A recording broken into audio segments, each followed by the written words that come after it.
ठक जाल पड़े खाद्य जोगाण मंत्री कृष्णचंद्र पात्र जमी देवा नारे चलू होगला 25 लाख टंका बारंबार प्रतिश्रुति पर भी ठक फेराई पारानी टंका शेष में थाना अभियोग कले मंत्री थाना दि जाइथिबा एतला अनुसार खाद्य जोगाण मंत्री कृष्णचंद्र पात्र 2021 मसीह ढेंकानाल बणसिंह अंचल में सुलभ मूल्य जमी किणवाई स्थानीय अंचल निरंजन शतपथी को 25 लाख टंका देथिले।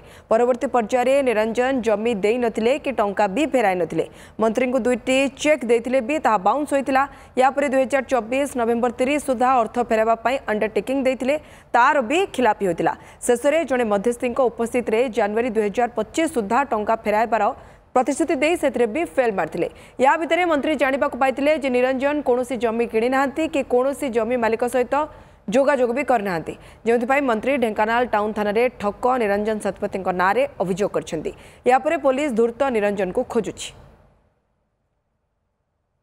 से अभिज्ञा नुहे से 4-5 वर्ष तले से आमठू एग्रीमेंट कर पैसा नहीं जगह दवाई देना ये तो कथा सी आम अपेक्षा करूँ से फेरे दे बोली से फेरे देना तापर आम बाध्य आमर डिसीजन है केस हम।